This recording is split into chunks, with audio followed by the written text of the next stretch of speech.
Olá, meus amores do sexto ano. A Pro está de volta com mais uma aula, a aula de número 12. Isso mesmo, gente. E o que nós iremos trabalhar hoje é o quê? Hora da parábola, certo? Então, Pro, o que é parábola?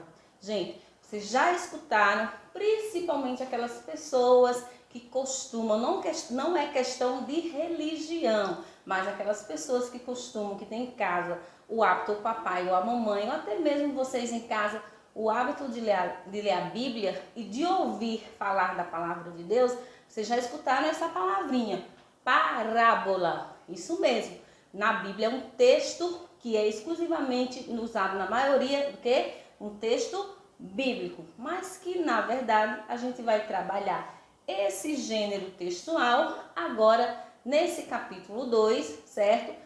E a parábola, ela faz parte de quê? Do tipo de texto narrativo.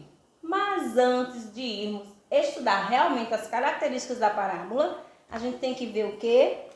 Temos que associar, ou seja, comparar a parábola e a fábula. Por quê? Costuma-se dizer que fábula e parábola, elas são irmãs. Aliás, eles, né? Porque são dois gêneros textuais. Então, parábola e fábula costuma-se dizer que são irmãos. Por quê? Porque eles têm algo em comum. Apenas alguma coisinha que vai diferenciar um gênero do outro, certo? A gente sabe que a fábula, como a gente já viu em textos anteriores, no capítulo 1, é o quê? Quais são as características? Texto curto, que é uma narrativa curta que pertence à tipologia da narrativa. Então, é uma narrativa curta, tem poucos personagens, não é? E esses personagens são o quê? São caracterizados do quê? Bem aqui embaixo diz, há uma figura de linguagem, que a gente vai estudar mais na frente as figuras de linguagem, há uma figura de linguagem chamada personificação. Essa personificação é o quê? Justamente por a parábola, aliás, parábola não, fábula, pela fábula ser protagonizada por quem? Por animais, que esses animais eles agem como seres humanos. Por isso é que tem poucos personagens. O foco narrativo, lembram? A gente vai ouvir sempre falar nessa palavra, foco narrativo. Não esqueçam, a Pro já explicou que quando o texto está em primeira pessoa, o tipo de narrador é o quê? Narrador, personagem. Quando ele está em terceira pessoa, tipo de narrador é o quê? Observador. Só que quando a gente fala em foco narrativo, é a mesma coisa, a gente está falando do quê? De tipo de narrador da fábula ou da parábola.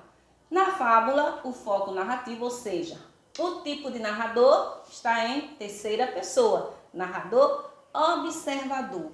Na fábula também tem o quê? Um ensinamento, que é uma das características principais, é um ensinamento, ou seja, a moral da história. Pro, e por que a fábula é considerada irmão do que?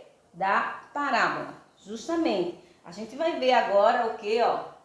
A parábola, tem lá no capítulo 2 de vocês, lá na página 73, que tem como título o lenhador e o aprendiz, né?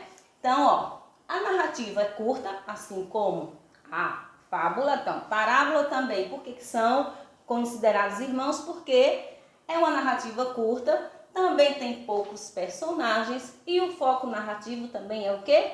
Em terceira pessoa, ou seja, o narrador vai ser observador, certo? E tem também um ensinamento. Na parábola também tem um ensinamento, assim como na fábula. Professora, mas o que é que vai diferenciar parábola de fábula? Então, gente, o que vai diferenciar é justamente a questão da figura de linguagem que tem. Que lá na fábula nós temos personificação. O que isso quer dizer? Que quem são os personagens? Os animais, e esses animais eles agem como seres humanos. Já na parábola, quem são os personagens? Os personagens são seres humanos. Então, parábola e fábula só ficam diferentes uma da outra, por quê? Porque na fábula nós temos personagens animais com atitudes de humanos. Já na parábola, nós vamos ter como personagem os seres humanos, certo? Então, vamos dar continuidade, ou seja, na nossa atividade, vocês agora vão ficar com um vídeo, certo? E vocês precisam assistir esse vídeo completinho, que a gente vai trabalhar ele em nossa aula interativa. Assistam o vídeo agora.